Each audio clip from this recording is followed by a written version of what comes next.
Today's topic is all about how not to panic if you hadn't your target yet. At this particular moment in time, if you've got to the beginning of Q3 and you have not quite reached the results you want, then you may be in a bit of a panic. So that's what today's conversation is all about. Because if you are not on target yet, then some of the thoughts are going to be going through your mind is you're going to start to maybe blame yourself. You're going to start to maybe, you might feel a bit ashamed even. You're going to start having lots of excuses of why it hasn't happened. And for me this year, this year's been a bit sort of thrown into discombobulated. That'll be a good, because as you know, I've had cancer this year. And so since April, the focus has been really on solving that issue or getting that past that issue. And the surgery's passed now. I'm back here. I'm back well. And I've had to cancel some things. I've had to cancel some clients, but I've still been able to do some work throughout that. And Wendy and I have been running our property business, and that's been going pretty well too, but we had to make adjustments. So instead of making mistakes, what I've been doing is looking at the facts. And what you need to do if you're not on track now, if you haven't quite reached the targets you wanted in your business, it hasn't gone quite to plan, you need to start with the facts. So what's happened this year? What's worked this year? What hasn't worked this year? And what's been missing? And if you can start to really identify those elements, you then have a really good chance of making adjustments going forward. But if you don't know what's happened this year and you're not aware of the data, the facts, the real truth about your business for the year, then the mistake most businesses make is that they just rush into action. They go and do something. They start a brand new campaign that they've never done before. They make quick and often poor decisions about trying to cut costs or stop doing something. And they come up with brand new ideas that there's never been in their business before and think, well, this will be my saviour, without thinking it through, without thinking about the customer, thinking about what your customers need. Then there's more rushing around, and eventually you start to lose confidence, you lose the clarity about your business, what's your business there for, what's it doing, and you lose certainty. So all of that just starts to sort of eat away at your own confidence. And the myth is that if you haven't reached target, you've got to work harder.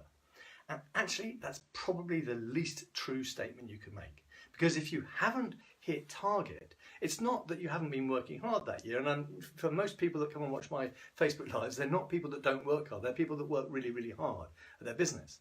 So it's not that you haven't been working hard, but it may be that, that lovely song, "It ain't what you do, it's the way that you do it. That's what gets results." Is like the thing you've been doing, maybe you've been doing it in a way that your business isn't really helping and supporting.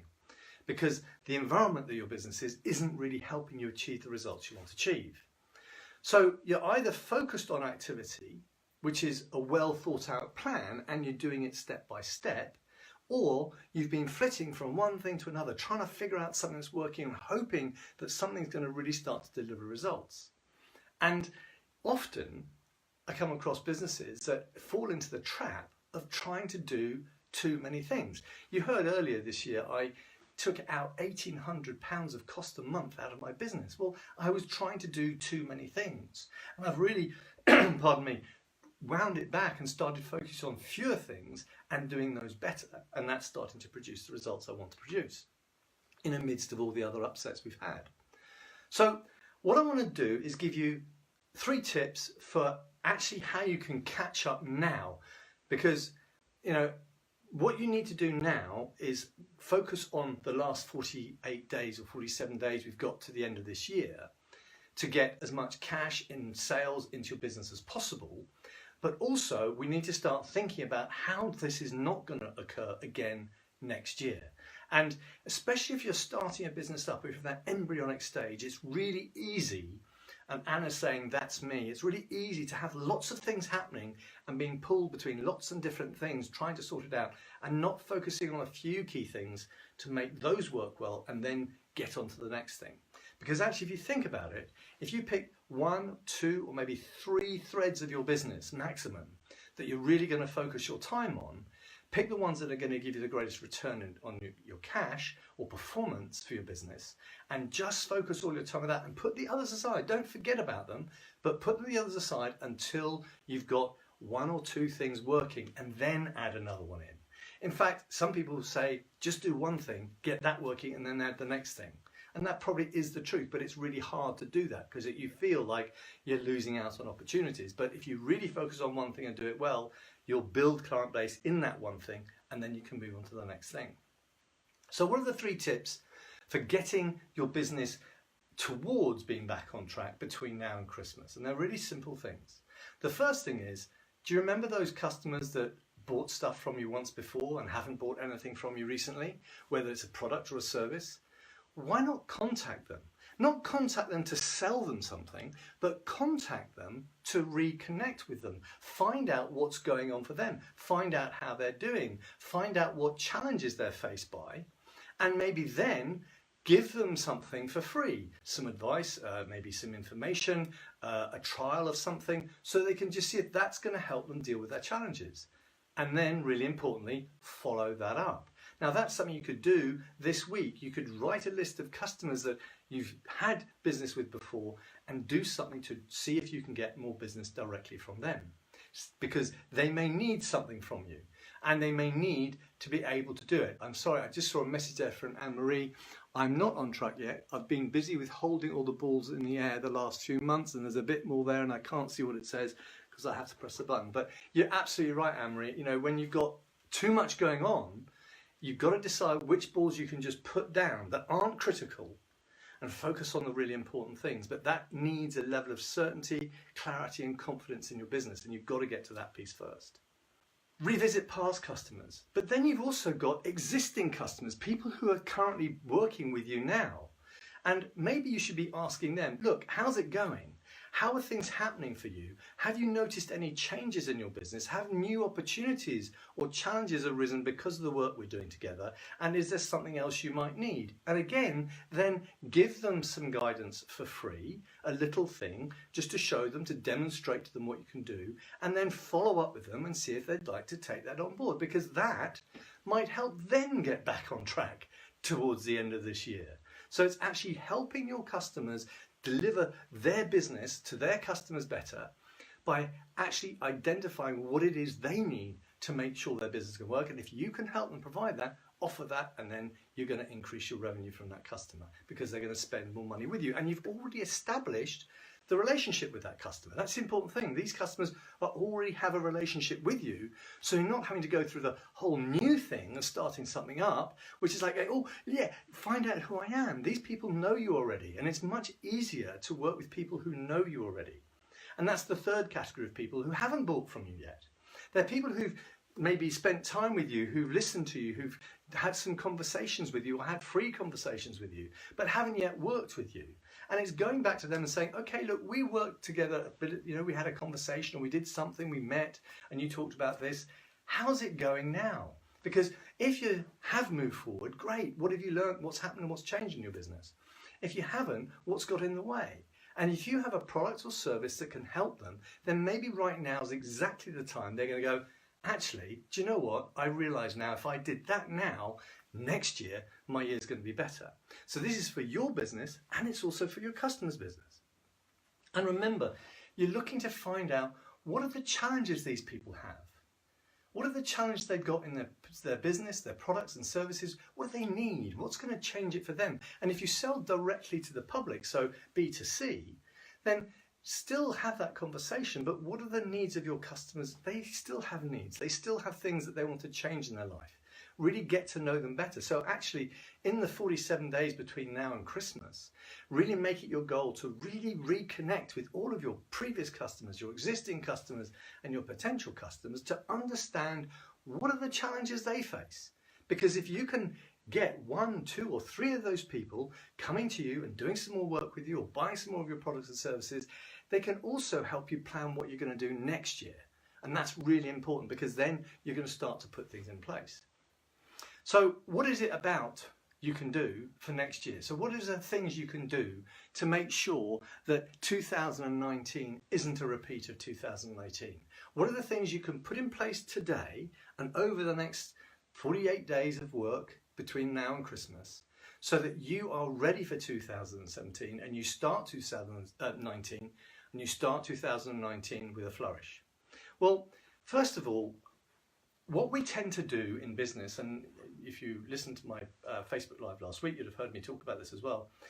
What we tend to do in business is we focus on the elements in the business. We focus on the things, but we don't focus on the environment of our business. And the environment of your business is made up of three things. It's made up of the physical environment, where you work, the environment you put around yourself to enable you to work. It's made up of your mindset, so the mental environment you sit in that enables you to perform at a level you need to perform at.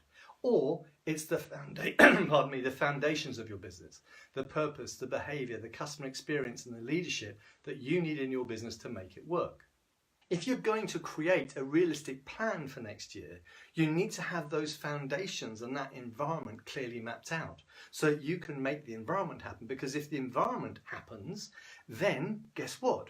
The actions that you take will be more successful because they're in an environment that supports them. And that environment also inhibits the negative actions that you might take. So if, Anne-Marie, going back to what you said, there's lots of balls in the air. If your environment actually is only going to support you doing 3 or 4 maximum things in the year to really move your business forward, then those 4 topics become the 4 topics you focus on. And if they don't fit into those 4 topics, you don't do them. Now that's quite a challenge, especially in a growing business, because but what if I might get money from that one? But actually, by spreading yourself too thin, you're not giving yourself enough significance to your marketplace and to your customers, so they actually don't understand what you're delivering. So you need to be significant to your customers. And by doing that, you need to really focus it down into a few short things. And then when you've done that, you can start to build a plan for next year that's realistic based on those few items you're going to really focus on, and identify the tactics and resources that are going to make that plan work. Now the tactics are the short-term things, so your marketing campaigns, your recruitment campaigns, the different things you're going to do, the innovation, the speeches, the talks, the newsletters, the blogs, the whole thing, your digital strategy can all come as part of the tactics to help your plan exist. So we've got environment, plan, tactics, and then the last bit of that is then the resources. So what resources do you need in your environment to really make it work? Now, when I talk about this from a cancer point of view, and it's sort of really hit me this last month about how important this is for business and for our health and well-being, is what are the resources I need in my body that enable me to reject cancer? And that's diet and well-being and exercise and mindset and all those sorts of things. But it's exactly the same for business. What are the elements, the resources you need in that environment? So once you've created the environment, then what are you going to put in it that's going to really make sure that your business really goes forward powerfully and delivers great results? I suppose the final element of all of this is you have to surround yourself with people and influences and influencers that are going to give you positive energy to move forward. You don't want the naysayers. You don't want people who are doubting what you're doing. You don't want people who are questioning you. You want people who are going to encourage you, challenge you, absolutely, but help you, nurture you, inspire you. Actually create around you an environment is full of people that are absolutely on your side who want to see you win. And by the way, there's a lot more people out there who want to see you win than there are who want to see you fail. But we get hooked about the 1 or 2 that are the detractors. Forget them. They're not important. Focus on the people who want to see you succeed. And they're the ones who will always show up and always help you out when you've got a question, or always be willing to give you a little bit of their insight, foresight, thoughts about how you might go ahead and do something better. And when you focus on the environment, that will support your successful business. So it's really going back to basics. It's really getting back to the major things that are really going to support your environment. Surround yourself with the Farnham Hub. Absolutely. Things like the Hub or the Borden Hub or the Guildford Hub or business groups or networking events are really useful as long, Virginie, as long as you are using them in the correct way and your working environment can take the knowledge and the information from that and apply it. So you've got to be open to applying the things you learn. Otherwise, what you're doing is you're distracting yourself going to events and things, coming back and you're not taking anything on. Because, you've got to start to live the life you want to live in an environment that's going to help you do that. So you've got to really make sure those, so the order is correct. Environment, elements, plan, elements going forward. Stop talking about the 47, please. Well, yeah, but don't panic about it, Virginie. Do not panic about the 47 days to Christmas, okay? Just remember that because it's that time, you've only got enough time to do some important things. So really strip out the unimportant things that aren't going to build you up for next year.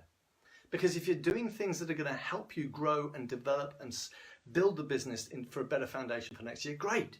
You know, if you're connecting with your customers, great. If you're deepening your relationship with your customers, great. But if you're faffing around trying to do too much, then that's not going to help you get to where you want to get to. So really make sure you're focusing on things that are going to deliver results now and prepare you for 2019. Look forward to seeing you next week. And by the way, remember, just because it's 47 days to Christmas doesn't mean you have to panic. Just think about what's important and focus on that. I hope today's been useful. Speak to you soon on the business page. Bye for now.